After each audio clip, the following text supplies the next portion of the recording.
All right, looks like we're live. Good evening, YouTube followers, Facebook listeners, and podcast watchers. That's not right. Anyway, you know what I mean. Thanks for joining us tonight. I'm Chris from the Common Grounds podcast, and tonight we are really excited to have Ashley Williams of Legacy Farms Coffee on the show. If you're not familiar with Ashley and Legacy Farms, you will be once you watch the show. It's a fantastic, awesome story of how somebody kind of accidentally bought a coffee farm in Honduras and then is now importing coffee and roasting coffee, all from it's just an amazing story. So just stay tuned, and we're going to get this show started with a little Dom Coors.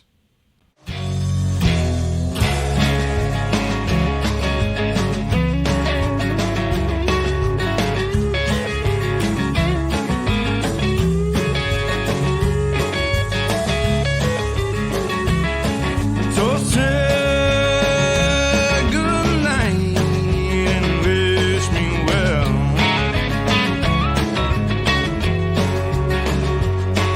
And pray this. All right, good evening, Ashley. How are you doing tonight? Doing good, thanks. How are you doing? Good. And where are you coming in live from tonight? Mound Ridge, Kansas. Awesome. What's the weather like up there today? It sounds like it's lightning right now, but it's been a little bit cold. I think it got up to 50 today. It's a little bit rainy, but not too bad. What's the weather like in Honduras right now? Right now, I think it was like 70 something today. It's a little bit cooler. They just got over the last hurricane, the last of I think two big ones, Yeah, and they've so had it's we seldom get over 90 where we're at. We're a little bit around 5,000 feet, somewhere around there. And so we don't get too cold, too hot. It's pretty good weather. sounds like it. Sounds like it. So, there's a lot of people watching tonight that are coffee roasters that are familiar with you, but there's a lot of people that are going to be tuning in down the road on the podcast or watching on Facebook that doesn't know the Ashley Williams and the Legacy Farms story. So, if you will, tell us a little bit about how you ended up owning a coffee farm in Honduras. Well, back in 1998, I went on a mission trip to Honduras. And just over the years, I just kept going back and sort of fell in love with the place. We were looking, the projects we were doing were building some houses and doing home repairs, things like that. So we were looking for a piece of land big enough that we could build somebody a house and give them maybe half an acre of land to go with it. And then you could have chickens, pigs, things like that.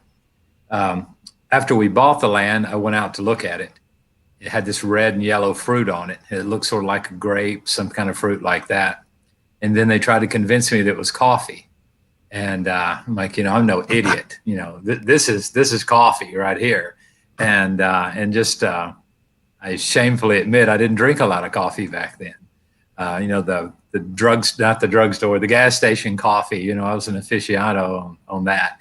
But the idea that it was, comes from a little yellow fruit, which turned out to be a yellow catuai. And so the guy said, my uncle's a roaster. When you come back, I'll get you a bag of coffee. Well, to a normal person, that behind me is a bag of coffee. Well, to a farmer, a sack is one weight, a carga is one weight. Well, that's another one. So I came back and he had me 100 pounds of roasted coffee. So I left all my clothes in Honduras and I went on the plane with two 50-pound check bags of coffee. And everybody that stopped and talked to me got a Ziploc bag full of fresh roasted Honduran coffee. And so, people just really liked it. And if nothing else, it was fresh and it was free. And so those are two of the things, that everybody likes. And so we decided to sort of let that roll and keep picking the coffee off of it and trying to take care of the land. And just seeing, how much money it would produce. And, just doing the math over the next 2 years, I had an idea of how much land I would have to buy in order for it to pay for, us to come up there. And the ultimate goal would be able to build a house every year from the profit. And so one day we're driving to the mill or to the co-op to sell our coffee in cherry. And I told the guy that was with me, I said, when we come back, I want to stop and take a picture of this cool looking little farm that I just saw. And so he did. We took the picture, and probably an hour or two later, somebody called. They said, hey, is the gringo still looking to buy a big coffee farm? And so I said, well, I think so. And they said, well, meet me over here. So we met the guy.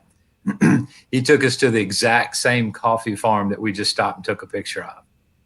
So that was January 2014. I called my wife and said, get us a couple tickets for February. So we spent Valentine's Day walking a farm with two guys in front of us with machetes cutting a path. Took 3.5 hours just to walk the outside perimeter of the farm.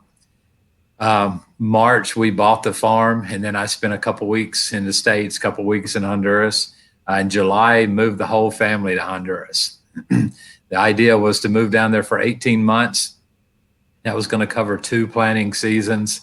And then we come back, to the good life in the States and just raise a little bit of coffee. The farm actually 20 years ago had a mill on it, and where they depulped and dried and sold the coffee from. So one of the workers one day said, why don't you dry the coffee? And I said, because I have absolutely no idea how to dry coffee.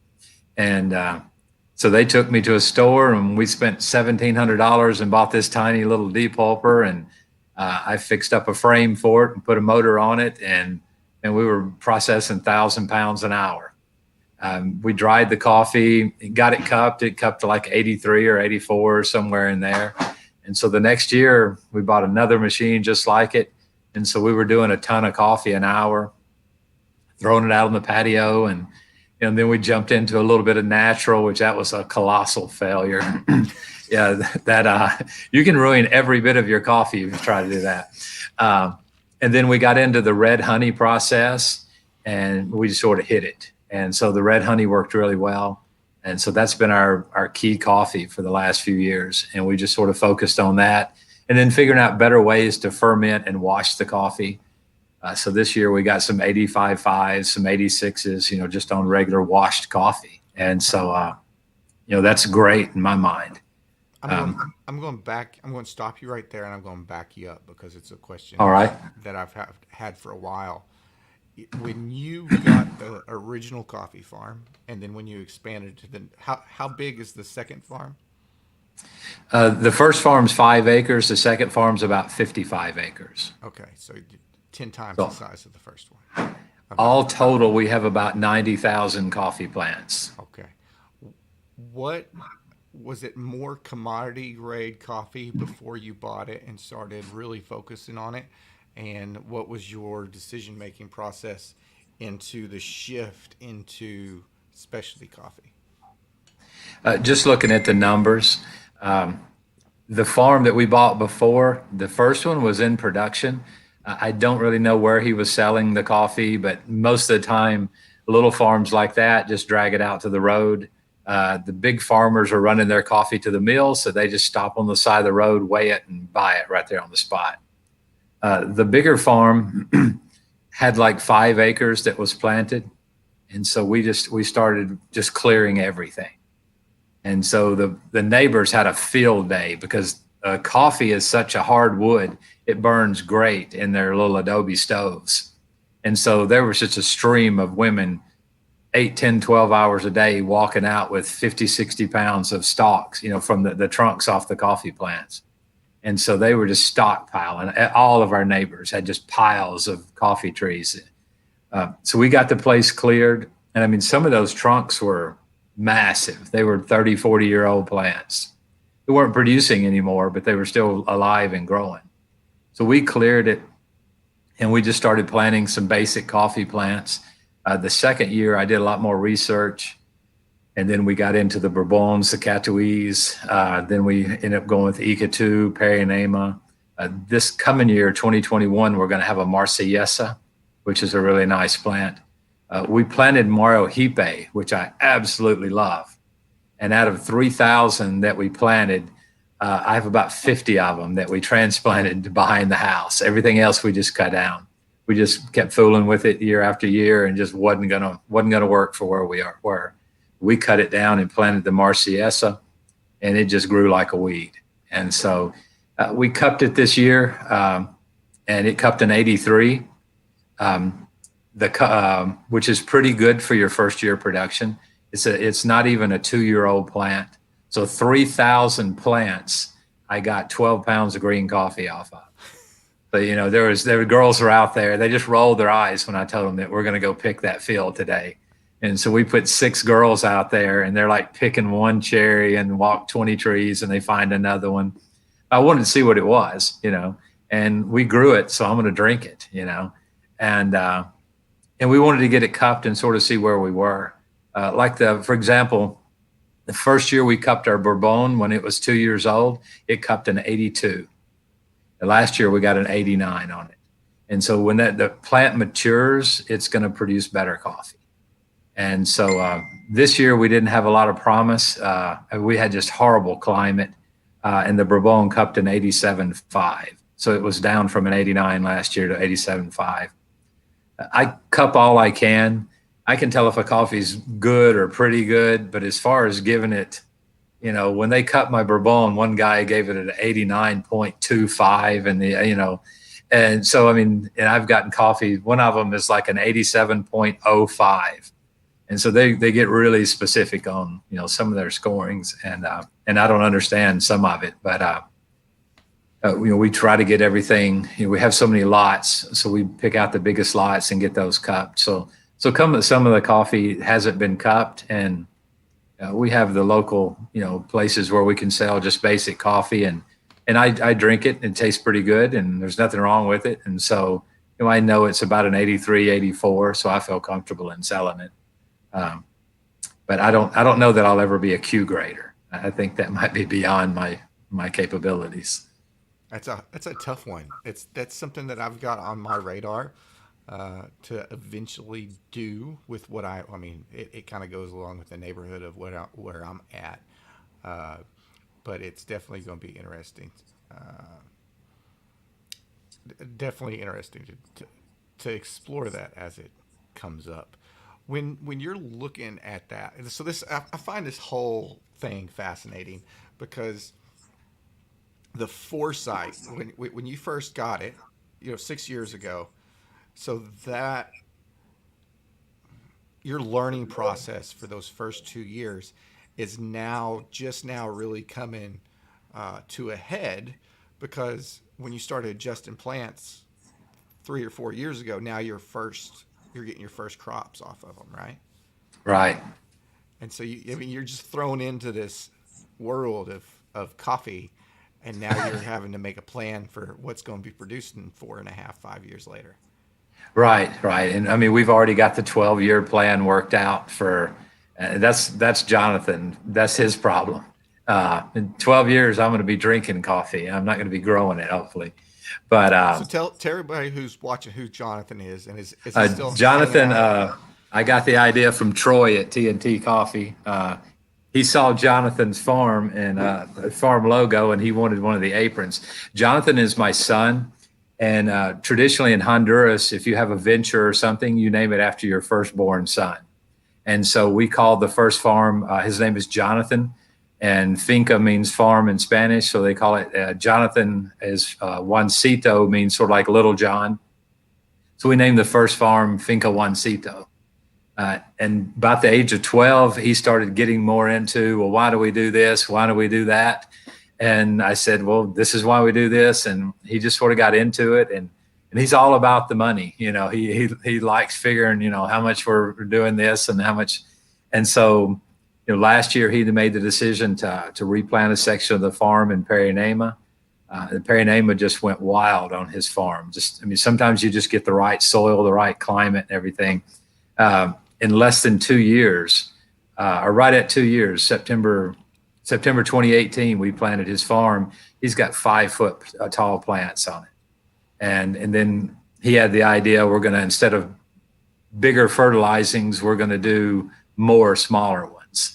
And he hit the nail on the head with it. And so this year it's his farm. It's his, pass or fail. It's his puppy.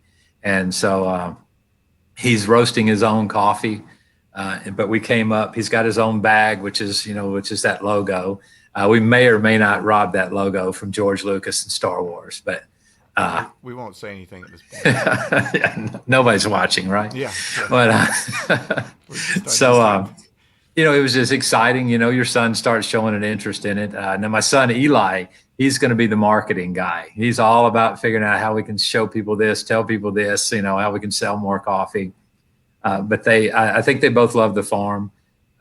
They'll grab their machetes in the afternoon and homeschool's over, they're heading out into the farm. So that, there's different aspects everybody loves about the States and about Honduras as well.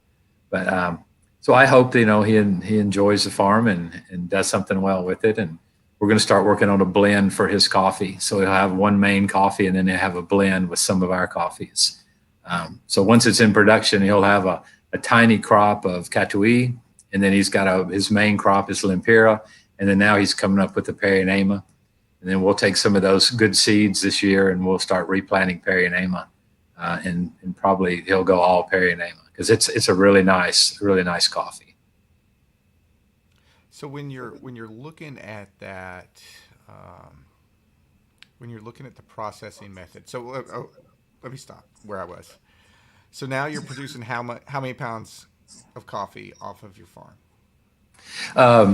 Well, we started out. We do everything with the attempt of being zero defect, where there's no way to do that, but Right. that's our goal. And so, out of our attempt at zero defect, we had like 32,200 pounds of coffee this year, green coffee. And so I think probably next year we'll be at 36,000 pounds, something like that. That's my hope. And different years, because we don't spray insecticides, pesticides, we have to just sort of take the hit on insect damage. But I think mid 30s would be my goal from here on out. With it being in close to full production. Okay, so almost a full container. Yeah, it's getting close. This year we had, of course, we brought some of the other Finca Santos. Wrong shoulder. Yeah, Finca Santos, Finca Osman, and Finca Anna are three of my workers that work on the farm. And so we brought their coffee, and all total, I think they had 15 bags, and everything else was mine. We actually we had to throw in one bag of junk coffee because we already had our number in with the government, and if they inspected it and our number of bags weren't correct, so they just threw a bunch of junk coffee into a bag. We sealed it up and shipped it too. But yeah, our number I think was either 208 or 210 is how many bags were mine, and so and that's a pretty good year. Last year we had 199 bags, and so every year it's getting a little better. So I'm hoping it stays above that 200 limit. Tell us about the Finca Anna and the Finca Santos. And I forget what was the third one? Osman, Finca Osman. Tell us a little bit about those. They're workers and your friends that you've made in Honduras. Right. Well, it started out with Anna. She has a 5th grade education, and I make this joke: if your sister is smarter than you and more cooperative than you, don't bring her to work with you, because Sonia argued with me about every decision I made. And then one day she brought Anna in, and Anna said yes and did exactly what I told her. And now Anna runs the farm, and Sonia comes in and works for Anna. And so Anna just, she didn't have that confidence. Women don't get the same pay. They don't get the same opportunities that men do in Honduras. Literally, our resident cards say that my wife is my dependent, and so, she just never had thought that she had any potential other than, what she was doing and planting coffee plants and things like that. But I noticed right off the bat that a lot of the young girls especially would come and ask Anna questions. And she's like mid 30s, but she sort of has a motherly quality to her. And I asked her if she wanted to be like a guide or a boss or something like that on the farm. And she's like, no. But I knew she had that potential. So I sort of just threw her into the fire. So every time somebody would ask me a question, I'd say, I don't know. Anna's the boss. Go ask her. And then, so now Anna handles the money on the farm. She does day-to-day stuff on the farm. And Juan Carlos is actually he runs the farm. He's inside the farm. So Anna's outside the farm in the office and in the labs, things like that. She runs all the selecting that we do, things like that. She runs the women's sewing program that we're trying to get started. And that's Anna makes these, aprons and burlap bags, things like that, or, the women's purses. But we found out she had a little bit of coffee. And so last year she brought 4 bags to the United States. And after we sold the second bag of her coffee, 150-pound bags, it was more than the meal paid her for her entire farm the year before. And her husband wouldn't let her send all the coffee. He didn't know us from anybody. And so this year she's got 8 bags that she sent with us. And so that's just an incredible shot in the arm, for her. And not that we're doing anything great, my container wasn't full. And so throwing a few more bags of coffee is not that big a deal. And then we had people like Saturday Morning Coffee that found out about it. And Brian's like, oh, I want her coffee. And so without even knowing a cupping score, he said, I'll give $5.25 for Anna's coffee, a pound. And I said, well, that seems like that was a lot, and that's how he started marketing. And then now Troy, I think Troy Yard, TNT was on there. He's getting coffee. Jose's coming up from Third Day. He's driving up Friday night to pick up from Texas. I don't know. I think it's like 7-8 hour drive. He's driving up to get a bag of Anna's coffee. And so it's just sort of taken off. And this is life changing for Anna, because those 8 bags of coffee will be like 3 years pay. Yeah. It's just massive amount of, and so that means all our kids are going to get to go to high school. And there was a group down there, and Anna applied for a scholarship for her daughter. So her daughter got a 3-year full ride scholarship to a college in Honduras. And so just being on the farm and, getting those opportunities, it's nothing from me necessarily. It's just, I found out about something, I asked about it, and, Anna and her daughter are the ones that did the interview and, essentially got accepted into the school. But she's one of those humble people that she really appreciates that, and they're doing good things with their money. And her husband made a comment one time about how now she's helping all these other people, and that was one of the things we'd hoped. Osman, his name is Bahidio. He named his son, farm after his firstborn son. His son's name's Osman. We did the math last night, and if he had sold his coffee to the mill, it would have brought $290. And that's his entire farm. He works on that thing every day when he gets off work, pretty much year round, and for $290. But already we're looking at him getting $1,200 for it. Just 2 bags of coffee, just with what people have offered already.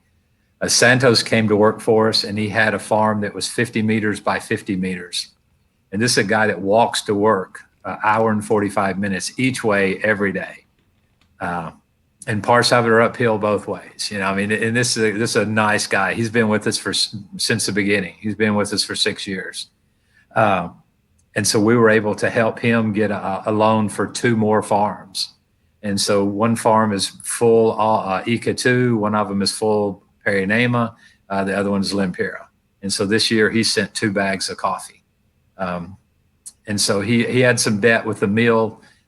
Some of the mills will make a contract and you can only pay them back with coffee. And because they have, quotas they need to meet. So they, when they make a loan, they want to get paid in coffee, which is understandable, to a point. But so, just those little things, we're trying to make a little difference and hopefully leave it better than we found it maybe. Now, have you looked at doing some experimental production when it comes to your coffee? I know you just mentioned it a little bit ago, but are you looking at doing some of the more interesting, longer fermentations? We tried a few things. We were talking to Joe Morocco back when he was at Mill City, and he was telling some different things. We haven't been able to get some of those processes in and set up. But yeah, we're the main thing we're looking at is we're going to try to figure out how to fund a decaffeinating and maybe do like a Swiss water or something like that on the farm. I can't believe that the quality, and I don't know this for a fact, but I can't believe the quality of coffee is as meticulous as we are about drying it on the patio. And then they send it to Canada, and then they rehydrate it, re-dry it in a machine. I can't believe you don't lose a few points. I would bet that you did. And so I'm just wondering if we couldn't decaffeinate it on the farm, if that would give us an option for decaffeinating. But we have tried some different fermenting. Last year we had one called Funky Black Honey, and it was a crazy fermented. Hits that back of your jaw, makes it tighten up when you drink it. It just had this fruity kind of fruit bomb taste to it. It was in the middle of a honey and a natural, somewhere like a full natural and a red honey or a black honey, somewhere in there. And the bean was really dark. We fermented it. We kept it under black plastic to get it as warm as we could. We rotated it every hour of the day. The workers just love it when I come out with projects like that. Here's 4,000 pounds of coffee and you're going to need to rotate it 90 degrees every hour. And, but they did it, and man, it came out just right. And then this year, the cupping notes on it were phenol. I'm not sure what that exactly translates to, but it means ruined in the layman's term. And so it means dump it out. And so that's what we did with 2,000 pounds of coffee. It fermented too fast, too hard, and the sugar started they wanted to become alcohol, and it just ruined the whole lot. And so we ended up losing a total of 18 bags from from 2 of the 3 experimental lots we did. Every experiment's not going to be a success, but we thought we'd hit it last year. We tried to repeat it this year, and we killed a lot of good coffee beans. That's a big hit. Yeah, that was a big hit. But one of these days you're gonna find that right combination. We try to keep pretty good notes, when we're fermenting the coffee, when we're processing the coffee. We keep the best notes that we can, and all 3 of us keep notes. And at the end of the week, we try to coordinate our notes and get them all translated to where we're all on the same page. And it's difficult, and there's not a lot of knowledge shared within the country. If they find something that's working really well. I wanted to get orange Bourbon, and nobody's going to sell you orange Bourbon seeds. There's just a few farmers, and they have orange Bourbon, and they're not going to let them go. So so you've got your coffee to the States now, and let's back up your story a little bit. At what point did you decide that you were going to not only grow it, but you were going to roast it as well? It was more from I wanted to start roasting coffee so that we could help others do fundraising for mission trips and stuff. And so, but then after we got into coffee, because it pretty much takes 4 years to get that tree to where it's in. And so you're spending the same amount of money on fertilizer for that, pretty much the same the second, third, and fourth year on fertilizing, cleaning the field, and you're not really getting a lot out of it. And so we were spending a lot of money. So we decided to try to buy a roaster and try to learn a little about roasting. I took a cupping class so I could know a little bit about that. I've taken a barista. I went to barista school for 4 days. If you want to do something fun, go take a Spanish barista school. That's awesome. So we were looking at buying roasters in Honduras, and there weren't a whole lot of options, and they were all big. So where a lot of people with good sense go and get a fresh roast or something like that, I bought that monster right there. And so that was my first roaster. I went from about 3 failed attempts on a popcorn popper to a 20K. And so, but you can grow into it. Do what now? You can grow into it now. Yeah. And so we've got the potential, and then we've got, so we're just slowly setting things up. But just roasting was more of a necessity.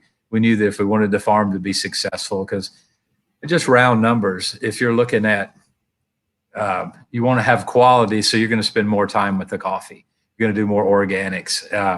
If you want to have good workers, you're going to have to pay them well. And so you've got all these expenses. And so we start doing all that, 6 years ago. And now we've got I'm looking at 30,000 pounds of coffee in front of me. If someone were to buy it all tomorrow at $4 a pound, we're talking about $120,000. That's gross. And so there's not the money that we need to run the farms and do the projects, that we do. And so the only other option is to do roasted coffee. And so we sell green. The idea all along has been to grow with the customers. That's worked with most of the customers. Obviously, you can't make everybody happy. And eventually, if you keep the same amount of customers, they're going to outgrow your production. So we're looking into, bringing in some more coffee next year. With our new exporter's license, we're getting, it allows us to bring in 3 containers a year instead of right now I'm limited at 250 bags. And so, which is like sort of like a farm use license, something like that. I'm legal to have a meal on my farm as long as it's just for my coffee. And I can export as long as it's just my coffee, those kinds of things. But we're ready to go to that next step with a little bit bigger license, and hopefully we can, and that'll give us a lot of opportunity to buy some really great coffees that we're not currently, buying or producing. So I really do want to have like Orange Bourbon, and there's a Central American that I want to get. Anna Cafe 14 is one, and the SL 28. I know where those coffees are grown. And so those are options that we want to try to bring in next year. But we're really looking to find some little tiny farmers. And you don't get any tinier than 2 bags a year, Yeah. So that's pretty close to 1, and that's pretty close to none. But you'd be surprised how many people have a spot of coffee that's 100 foot by 100 foot, and there's no paperwork, been in the family 100, 200 years. They got a piece of paper with a thumbprint on it, and that's it. And they've never been able to get together enough money to plant that. And so like literally we planted Santos's second farm with just the extra plants that we had left over. And so, we have Bourbon, Catuí, Icatu, Perianema, Marsellesa, and Lempira. So every year we try to have a Ramada or a greenhouse and plant, some of those varieties in there for just replanting. And 2 years ago, we didn't have time to replant. So we were able to just give the plants away to everybody. And so one year, some guy called and said, I'm not going to plant this year. I got 4,500 plants. And so we got 11 farmers, and we just started hauling plants to them. And that was somebody else's gift to them. I just got to haul them out there. But we've given away, thousands of plants. And for us, it's, just taking a seed from our farm and planting it. It's not a huge expense. But for them, they would have to pay probably 25, 26 cents a plant, to buy that plant. And so from some of the donations we've been able to buy fertilizer this year for some of the other farms and stuff that our farm couldn't afford to do. We've had a lot of people step in and help on different things. And it's crazy how some people just go above and beyond and just to help out somebody they don't even know. So let's talk about that just a little bit. Let's talk about how you take care of your workers and how that has affected your relationship with some of the other producers in Honduras. Yeah. If you want to. I heard the other day that some of the farmers were praying for me to go to heaven now. But, well, nobody, it's always a friendly atmosphere and you see them and things, but, all of our workers obviously came from somebody else's farm. We learned real quick that just paying more money often doesn't help. Sometimes it even hurts. And so I love doing construction projects and things like that. I have an entrepreneur spirit, in me. I haven't had a real job since 1994. I've just sort of worked for myself. And so I would rather give somebody an electric corn grinder than a bag of food or $100. I want when the day I die, they don't go right back to their old life. They can fend for themselves. And so Juan Carlos wanted to start a little store in his house. For me, that was just getting him a refrigerator. And so he's got a refrigerator, and his wife can gut a chicken like nobody's business, stick it in a Ziploc, and now she's selling wings and thighs, And we got him a corn grinder, and she's making a day's pay, from 5 to 6 in the morning, just grinding corn for, all the neighbors. And so those are just little things that, we don't think about. I gave Bahidio my little wall haircutting set because he wanted to be a barber. That was $20, but now or I don't know, you'd have to ask my wife how much it costs, but 20 or 30 bucks. And now he's making $10, $15 every Sunday cutting hair. Just little things like that, and where they can fend for themselves. And, Juan Carlos is starting that little store, that's going to make a lot of difference in his life. And so Saturday and Sunday, if he's not on the farm, he's selling pencils and paper because he's next to a school. Sunday, football is like a religion down there.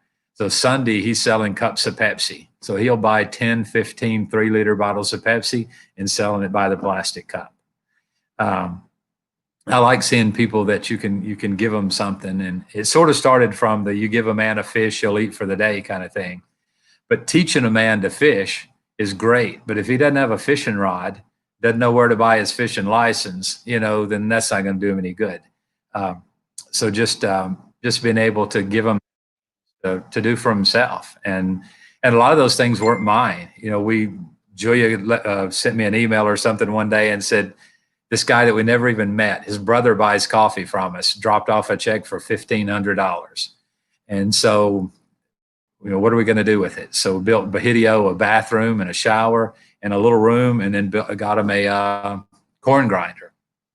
And so, and those are things that we're the boots on the ground. We can, I can drive my truck out there with supplies, and it's pretty easy to do. Somebody else paid for it, and that guy came in yesterday to buy some coffee, and, I was able to give him a couple pounds of free coffee, but, no, I started out doing the mission work and started out doing construction and stuff down there. And I like any kind of building project or anything that makes them self-sufficient. So, that's what we're hoping for hopefully we get this sewing project when the virus or the plague or whatever is passed. Then, we'll have a lot more opportunity to do a sewing school and some things like that. But just anything. Sorry, go ahead. No, just anything we can think of to do, or we take suggestions. That's awesome. That's awesome. We've got a bunch of viewers out there tonight, a bunch of people watching, and I'm just going to give some shout outs. We've got Brandon from Fuzzy Monkey. He's watching.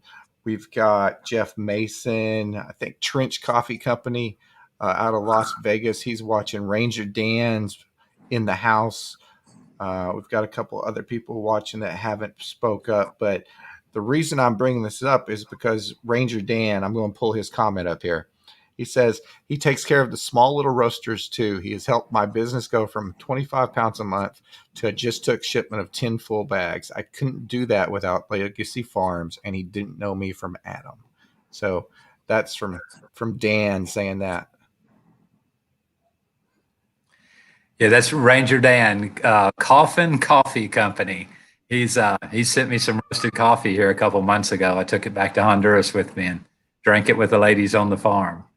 But Nice. yeah, we've gotten to meet some fantastic people. And, some of these guys are just extraordinary people, and their businesses are successful because they do great coffee and do great business, and they're good people and take care of their customers. And I'm privileged to know them, these, and haven't met them. I wanted to drive up to Dan's, but I think it was like a 10 or 11 hour drive. And Where's Dan at?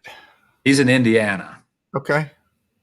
I forget what the name of the company is, the town is. I should know it, but I forget. But maybe he can tell us. Where are you at, Ranger Dan?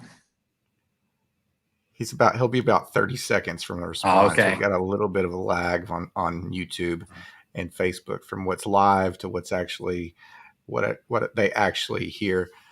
So it'll be a second. So where all have you shipped coffee to Greenwise? How many coffee roasters out there are buying Legacy Farms coffee? We The last time my wife's got a map in Honduras, but I think we're short of 5 states, hitting every one of the states. And some of our biggest, like AK Coffee Company in Alaska, they just ordered 15 bags. And so and she's really gone from, buying online, a couple pounds, and she's really grown. And I was talking to somebody from an insurance company, and she said, well, I'm working home from Alaska. And I asked her if she knew AK. And she's like, oh yeah, AK's on, every corner in my little town. And so they, and I think her husband's deployed right now. And so she's in Alaska roasting coffee. And so, they've been really good to work with. We've got a good question here from Fuzzy Monkey from Brandon. I believe we had his father on the show a couple weeks ago. Fuzzy Monkey says, for a roaster ordering from you from the first time, what would you recommend order first to experiment with? I believe someone mentioned last week that they loved the Lempira. When I switched over and I'm start roasting the canal washed Lempira, that's when I can start texting and answering emails and things. That seems to be the easiest coffee to roast. The more complicated is, the naturals and things like that. Peaberry and natural are fairly difficult. And it depends, do you have more of a push button roaster? If you got artisan and you're really watching things. But for somebody starting out, the Lempira is a nice clean cup. I think that washing into the canal, the ladies just scrub that thing to death, and it is squeaky clean when it comes out. It's, it's water that comes out of the river. I mean, it's just a real clean cup, and it really makes that chocolate base shine. And it's got some caramel notes in it. And this year, I think the lots we're selling right now are like 85.5 cup. And so it's just been a really good coffee. I've actually yet to drink it. We got it cupped, and there was so many that coffees to cup. I haven't gotten to all of them yet, but that's my plan if I don't have a heart attack. What are you using for your sample roaster right now? I have the Huky, the Huky Huky 500T. And so it's what we have on the farm. And so we've got one for here. And actually, one of my customers, he bought some coffee. He bought the Huky and absolutely hated it. And then he got the something Bullet. I forget what the full. Leo, I think it's. Yeah, Leo Bullet. And so he loved it. He roasted like 3 roasts on the Huky, gave it to us. And so, and that was just a blessing, because then I didn't have to relearn how to roast. The Huky, for me, coming from this old, roaster, not an old roaster, but didn't have probes in it. It just had one temperature gauge, and that's it.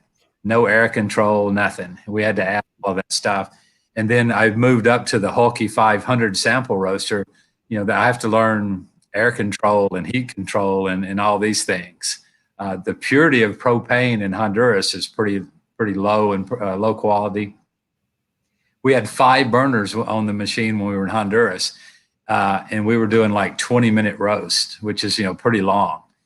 So we kept having to go down on our batch size. And then I get here in Kansas, and I guess it's a difference in altitude and then the purity of propane.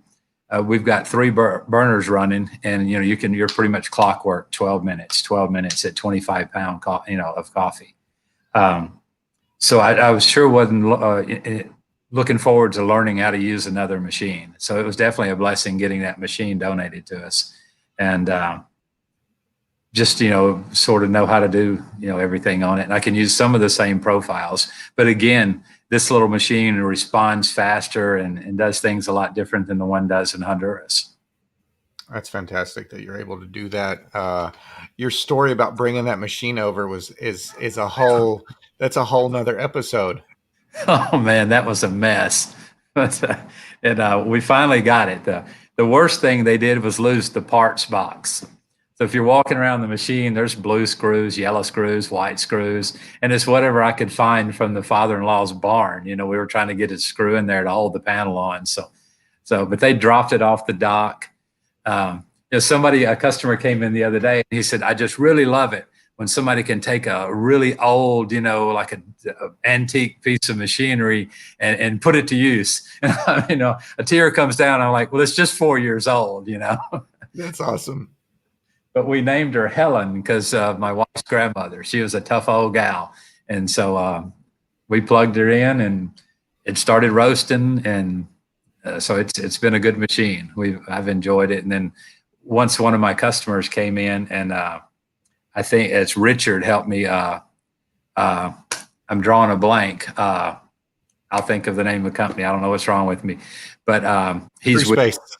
Yes, Free Space, because he used to have a different name, but he's the one that got me on Artisan, and I was in Honduras. He got everything hooked up, and he coaches me on Artisan. But once we got the probes in the machine, and Richard helped me get hooked up on that, then man, that thing was rolling. It was a different machine when you could watch that instant, temperature readouts and things like that.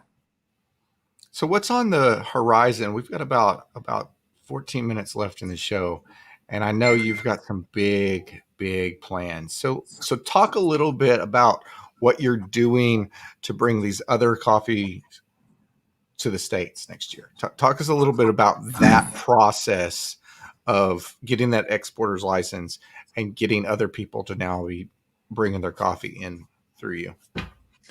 Well, we sort of have a plan.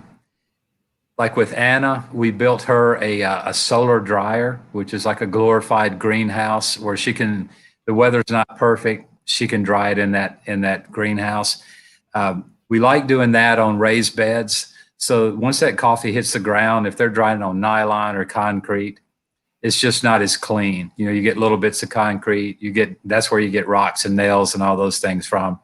If we can put it on those beds covered with it's like a screen on your screen door that we put under it.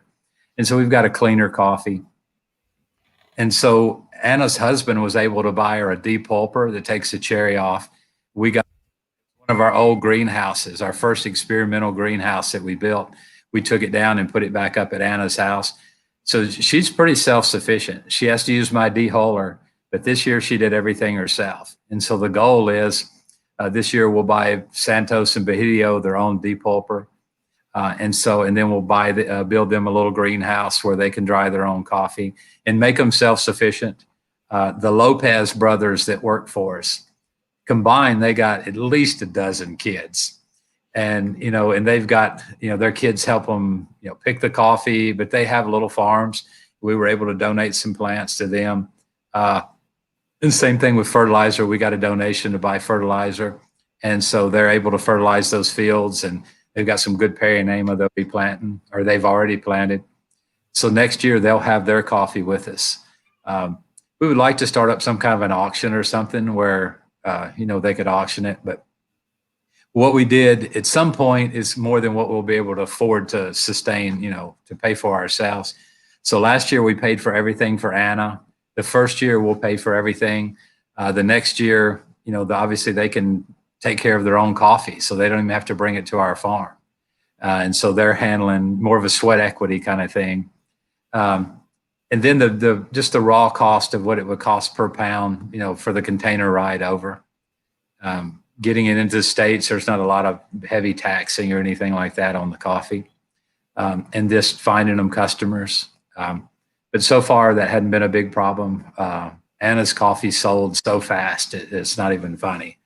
And so this week we'll put it on and start shipping it out.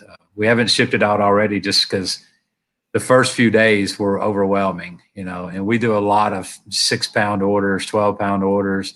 And it's just overwhelming. I got both my kids, my wife, we're just all out here packing coffee.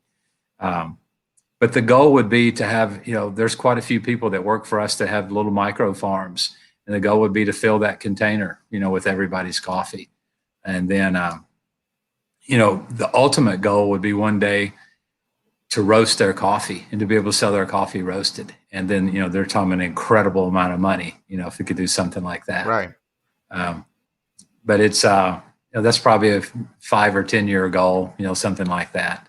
But we're going to roast a little bit of their coffee this year and send to some of the people that have been, supporting Anna and the burlap projects and stuff like that, just as free gifts. And Anna sent some coffee for a couple of the people that have bought her coffee last year. She hand picked out some pea berries and sent some coffee to a few people this year in the States.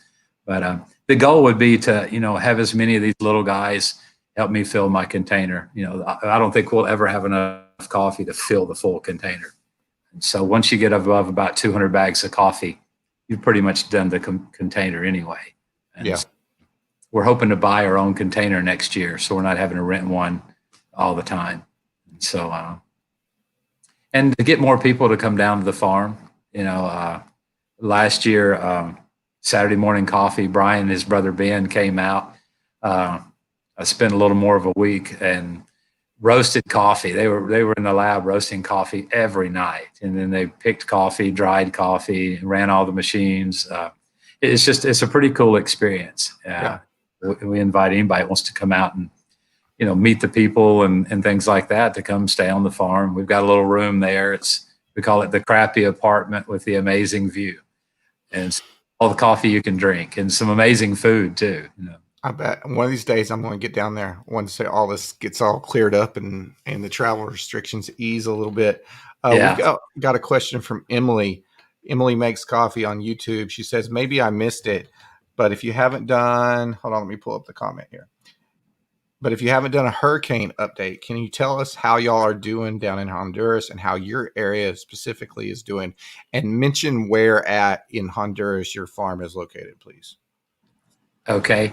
If you go onto Google satellite maps and you Google Legacy Farms Coffee, Cerro Bueno, Honduras, it'll pull up and you can see the farm. Fortunately, we're on the top of the hill. And so we got the rain, but we didn't get the flooding and things like that. We were there in October and we were able to haul a lot of rock and fix the roads in the farm. That helped us out with the flooding. We're on the sort of midwestern part of Honduras. We would be near the El Salvador border. So Marcala would be a big city that was probably a half an hour from where we're at. So we're between La Paz, Honduras and Marcala, Honduras on that big principal street, road that links the two. A lot of the roads washed out. But as far as our workers and things like that, everybody's fine. Everybody's got, a decent roof and things like that on their house. And so they fared the rain pretty well. They missed quite a bit of work, just because it's just pouring down rain. It's better if you're not out there. If you've ever been to a coffee farm, the better coffee farms have inclines. And there's spots that I don't even try to walk down where they just go up and down with no problem. But when it's pouring down rain, it's just a good time to stay home and burn some coffee wood in the adobe stove and drink some coffee. Now, when you were down there, when you just came back, did you beat out the hurricane? You got out of there right before the last one hit, right? I got out before that first big one hit. There was a couple of them that were out there bouncing around, and they came ashore as tropical storms. One day, there was a bucket out in the yard, and when I woke up the next morning, it had filled a 5-gallon bucket. It just rained all night. I just pulled the cover over my head and stuck a DVD in the laptop and just fell asleep, listened to it just bang on the house all night.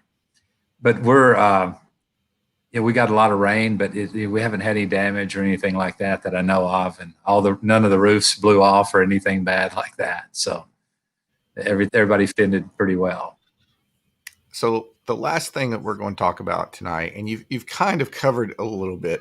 Tell us the difference between Legacy Farms Coffee and Legacy Mission. Is that? We call it LF Missions. Well, a friend of mine came to the farm one day, and he was, we were talking about the projects, and he sponsors a clinic. He's done 2 or 3 clinics, and he'll bring a brigade out there. We pass out coins, and the first one we did was like well baby checks, and then we did the clinic for kids. And so he said, what you need to do is start a nonprofit. And I said, well, as much as I fly, I need to buy an airplane, but I don't have the money. And so Dudley calls me about a week later and says, what do you want to call your nonprofit? And so he started the nonprofit for us, paid for it. I'm pretty sure he put in the first $1,000. But now we're on like Amazon Prime. They donate so much of their profit to different things. And so now you can go to Amazon Smile and donate to LF Missions. It's an Edmond, Oklahoma corporation. But just there's a lot of people that want to donate to things, and so we just started that. I've just spent the last 2 days being interviewed and interviewing a guy that wants to come in and help do fundraising. And so he wanted to talk to us about our projects and learn about the projects before he committed to come in and help us. And he's been working with a group for the last 20 years and doing fundraising for them. And so he's just looking to do some kind of different project. But, it's like any third world country you go to, there's need on every corner. Yeah. So, the LF Missions is a 503C. I always get that wrong. But it's a nonprofit in the United States. And so we can accept donations. You can write them off. And then we've got a board of directors, and then we're starting a board of directors in Honduras to try to figure out where the most need is, and what we can do. Chimney pipes. The last clinic we did, the doctor told me that 80% of the kids had upper respiratory infections, and they gave them antibiotics. But she said in 2 months they'll have it again. And in the mountains, they tend to build the adobe stoves in the house so that it warms the house. Where in the lowlands and the cities, they build them outside because it's warmer. And so they just breathe that smoke. And so my wife had the idea, let's do chimney pipes. And so for $50, we can pay a contractor to go to the house, install a chimney pipe, seal up the stove, seal up the roof. It's got that top on it that helps draw the smoke out. And just simply, $50, and you got healthier kids. And Dudley dropped off a case full of 2,500 count children's vitamins, and just little things that we take for granted. These clinics and things like that will make a huge difference. And then, of course, coffee people donate to help with fertilizer, help with replanting, things like that. And people with medical backgrounds want to do more medical stuff. And so this sort of accommodates everybody and helps our community and keeping it healthier and stronger. And so far, the virus hadn't hit anybody in our little area or any of our workers. But we pray that they stay healthy. But going into a virus and if there's something like that with healthier kids is always going to make a big difference. Oh yeah, for sure. So there's a lot of people that want to help, and now a lot of people are getting on board with doing some projects like that. And so for me, it's overwhelming that we look in there and somebody's donated $1,000 that we don't know, that has never been to Honduras, and how do you take care of that money and do a good service? And it's just overwhelming a lot of times. Well, it's definitely a fantastic thing that you've got going on. And I love everything about it. When I started Roasters Marketplace here just about a year ago, I kept on getting people to tell me, have you talked to Ashley Williams yet? Have you talked to Ashley? And I'm like, who is this legend that they keep on speaking about? I hope my wife is watching. She can go back and replay it. She can download it, whatever you need. And everybody was like, you need to talk to Ashley. And I finally did. I was like, okay, now I understand why. And I'm really glad that you were able to come on the show this week in particular, with Thanksgiving coming up and everything that we have to be thankful for here in the States. If you've never been to a third world country, I'm going to tear up thinking about it, but you don't really appreciate how much just that chimney pipe means to somebody, or the fact that they now got $1,500 for their coffee as opposed to $280 for their coffee. It's such an awesome thing that you're doing. Thank you very much for doing that. Well, I mean, we enjoy it. And one of the things that when our workers come to work for us is we make sure they have a savings account. Checking accounts are almost non-existent. So the savings account, and so Julia's able to, if they want to put a little money back, she's able to transfer it straight into their account. And so as we sell Anna's coffee, every couple Saturdays, Julia just deposits it straight into Anna's account. And so most of the workers have a little bit in their savings, a little bit of emergency money that they can fall back on. And that's the thing, money is your friend in a place like that. When we first came to Honduras, I was going through the airport one time, I had $4,000 in my pocket. And one of the customs guys said, "Why have you got $4,000?" I'm like, "Because I live in Honduras and I might need to get out." Yeah. You know? Yeah. So I said, Salvador is an hour and a half that way, and they take dollars. But they don't have that option. And so having $50 in the bank makes all the difference, And like Anna went to the doctor last year, and after 4 days of going to the doctor, and then they gave her a ticket to go to the other doctor, and they gave her a ticket to get an X-ray, and then 4 days later they wrote her a prescription that's for $125 worth of medicine that she can't afford. But she had savings to where she can pay for it. Luckily, I had a buddy on the military base, and we got on eBay and ordered the medicine, and they shipped it to the military base through his APO. And in 10 days, she had medicine. Instead of 2 months supply, she had a 6-month supply. Instead of $125, it was like $28. And that's a third world, first world problem.